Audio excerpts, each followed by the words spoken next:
Выехал я из Мариуполя и попал на трассу Мариуполь-Донецк. Всем привет, дорогие друзья! И сегодня мы едем с вами по одной из самых главных трасс Донецкой области, Мариуполь-Донецк. Вот вы видите прям в самом выезде из Мариуполя блокпост, когда шли военные действия. Но сейчас он уже не рабочий, остались вот следы жизнедеятельности. Ну и думаю, со временем все это разберут, и мы с вами на трассе. Едем мы до Волновахи. Протяженность этой трассы Мариуполь-Донецк 110 километров. Четырехполосное движение, по две полосы в каждую сторону. Ну а мы с вами доедем до Волновахи. Она находится ровно посередине между Мариуполем и Донецком. Приблизительно где-то 60-62 километра до Волновахи, и мы едем, вот справа был знак перечеркнутый, название города, то есть закончился населенный пункт, и мы двигаемся с вами. Хотел вам показать, какая дорога, в каком состоянии. Как я уже сказал, это одна из самых основных трасс Донецкой области, Мариуполь, Донецк или Донецк-Мариуполь, как вам угодно. И сразу, что бросается в глаза, что установлены мачты освещения. Раньше, до 2015-2014 годов, освещения на этой трассе никогда не было. Ну, если только небольшие развязки там или населенные пункты, через которые проходит Мариупольская трасса, то да, там было освещение.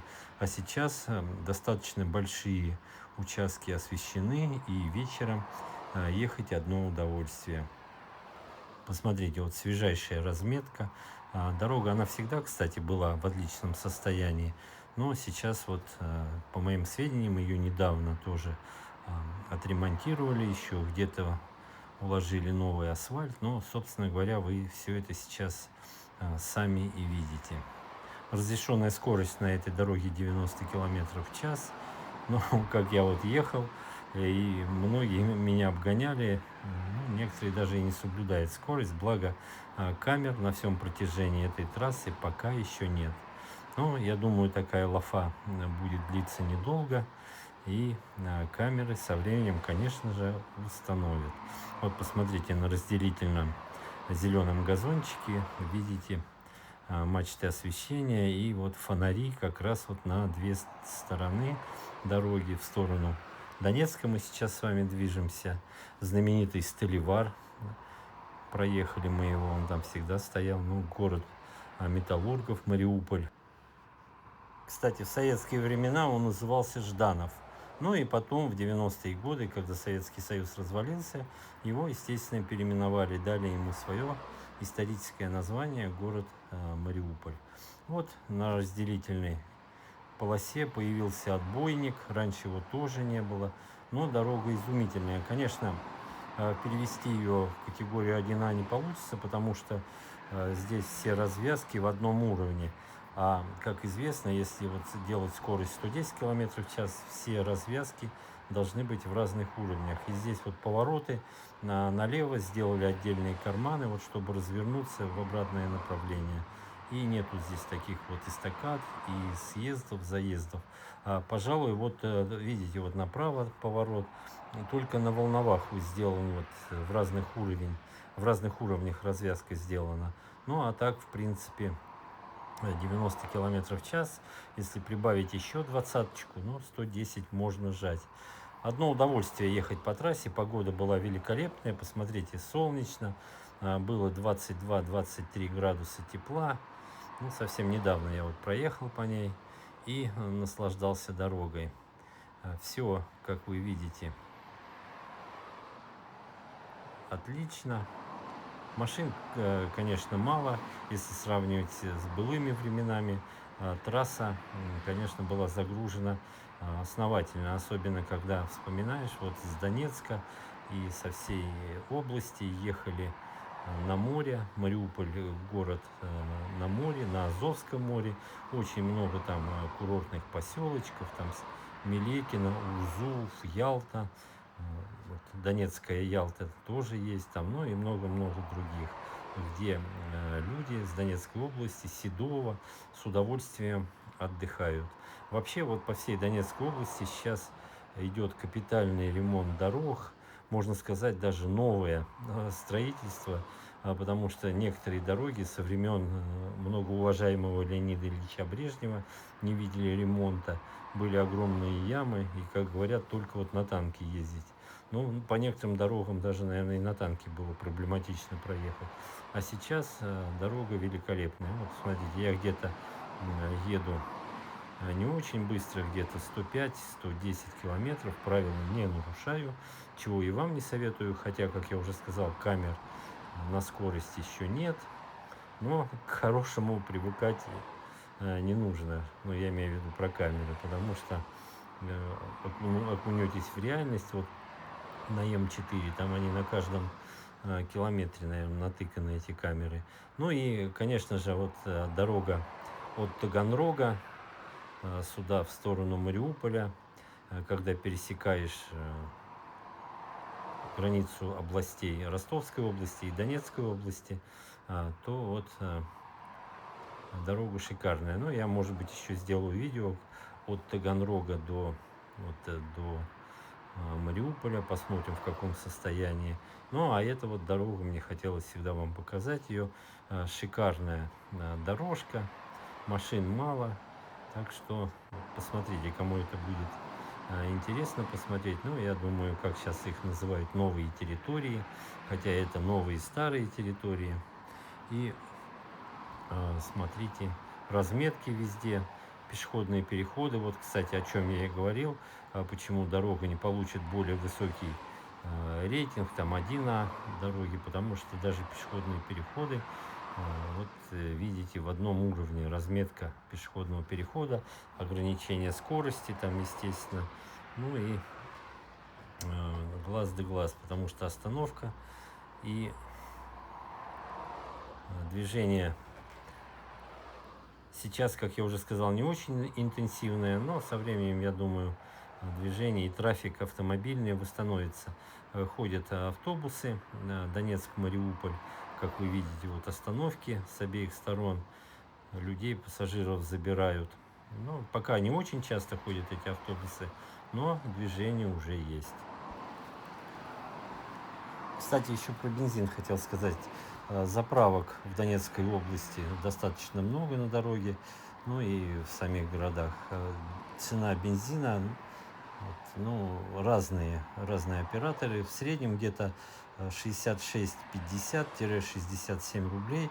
Это за 95-й. Ну, я заправляюсь 95-м. И вот про него говорю. А 92-й, по-моему, 61 или 62 рубля стоит. Проблем с бензином нет. Также на заправках можно и газом заправиться. Достаточно много таких вот заправок. Так что никаких проблем с топливом нету. Можно спокойно ездить, сжигать бензин и заправлять его тут же. Так, ну вот, кстати, смотрите, мы ехали, пока я разговаривал, освещение кончилось. Я вот не пойму, какими руководствовались вот действиями. Где-то стоят мачты освещения, где-то нет. Ну, в населенных пунктах, понятно, есть освещение, потому что, еще раз скажу, пешеходные переходы прям в одном уровне с дорогой, и они освещаются. Да и, собственно, сама дорога, вот много населенных пунктов на этой трассе, прям рассекает пополам. И поэтому там освещение обязательно. А вот мы с вами из Мариуполя выехали, видели, что освещение на обе стороны, и ни населенных пунктов, ничего не было. Так что вот такая ситуация. Ну, собственно говоря, много здесь я говорить не буду. Будем, когда подъезжать к Волновахе, и тогда нашу беседу с вами продолжим.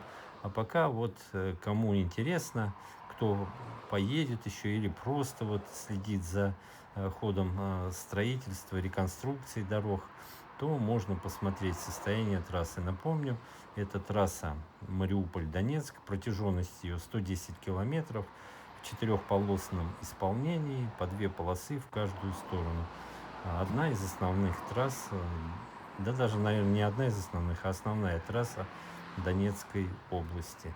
Ну вот, кстати, посмотрите, сверху дорога идет. Таких немного таких вот дорог, чтобы было в разном уровне.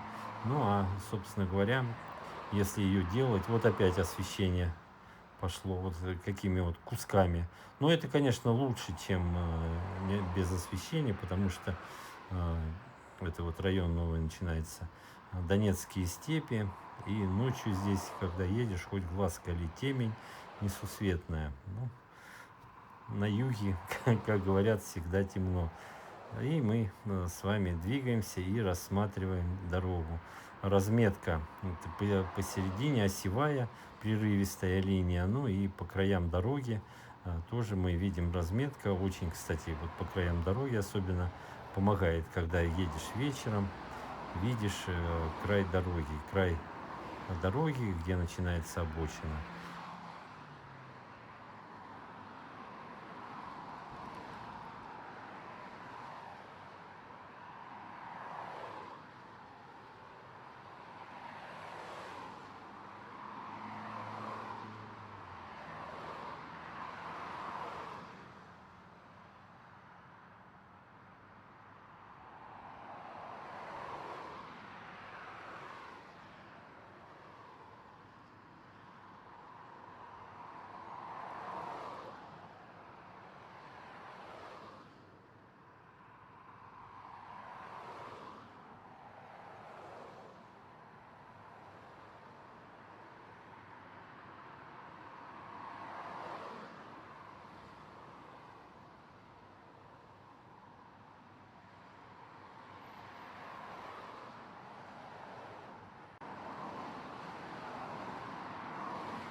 Ну и вот время пролетело быстро, и мы подъезжаем с вами к развязке, поворот на Волноваху. Вот видим мы сверху путепровод, указатель, на Волноваху. Тут такая развязочка.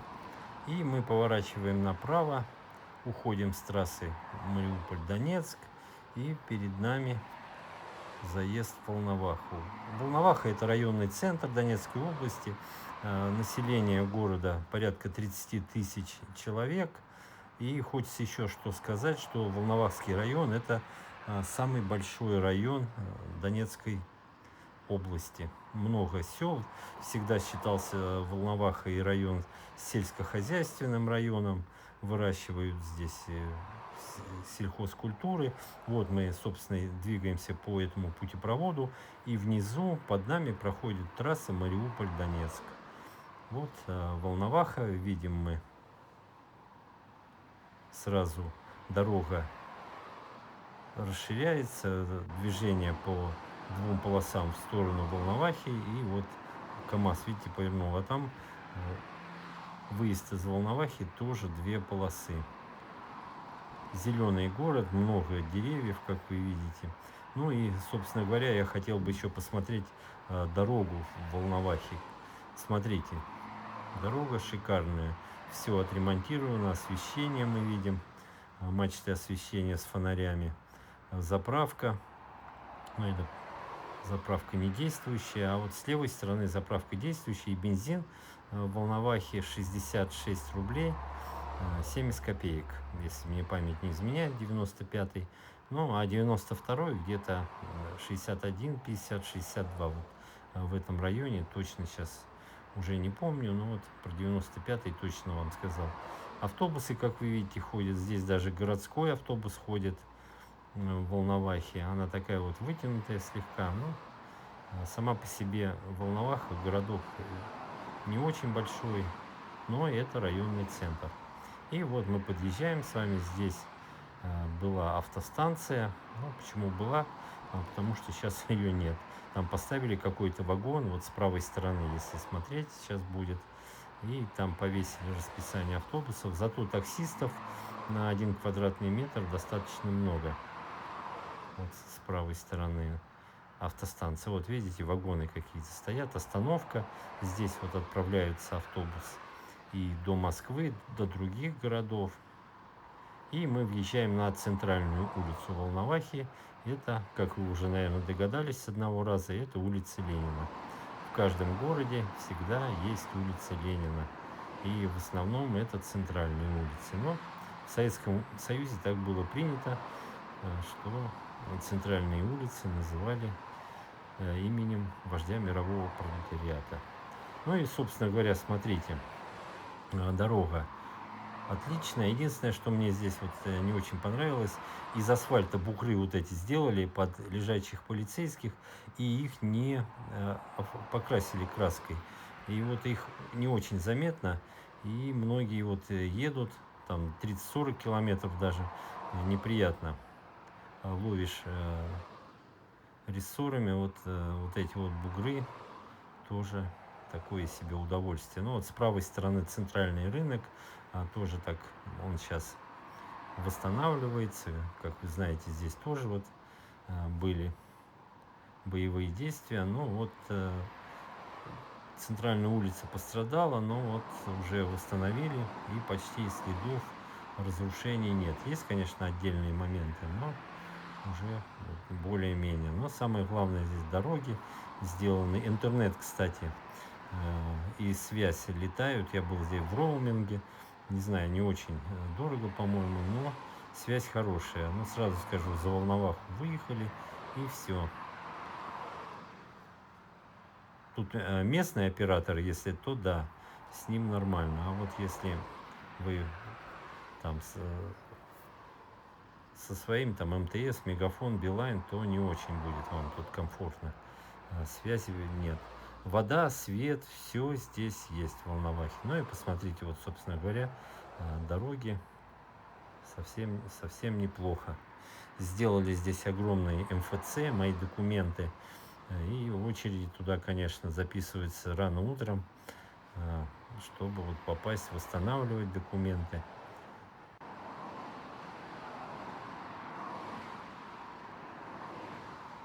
слева магазин «Локомотив», он там всегда был продуктов, достаточно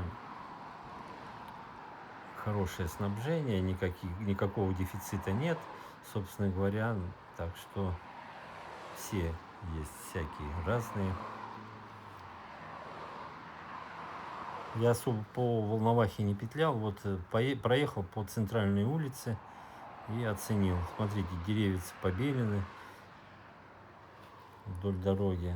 Ну и сама дорога, конечно, хорошая. Вот этих лежачих полицейских, самодельных, так, из асфальта бугры сделали, конечно, это не очень хорошо. Вот аптека работает. Ради интереса зашел я в аптеку, посмотрел. Ну, набор таблеток есть. Не знаю, конечно, все ли там, но прилавки завалены таблетками. Так что, наверное, идеи вот в этом тоже плане. Ну вот знак был хоть, указатель, что здесь лежачие полицейские. Видите, вот с правой стороны ограждено забором, там, наверное, дома не видно, но, наверное, восстанавливают. А так вот,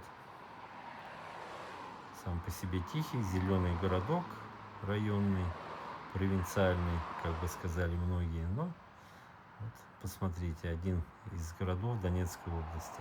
Ну, собственно говоря, я еду дальше, здесь особо и рассказывать мне нечего. Посмотрите, пишите свои комментарии, может быть, кто-то бывал в этом городе, свое мнение напишите, будет интересно почитать. А я буду на этом заканчивать. Не забывайте поставить лайк, кто на канал не подписан, подпишитесь. Всего вам хорошего и до новых встреч в новых роликах.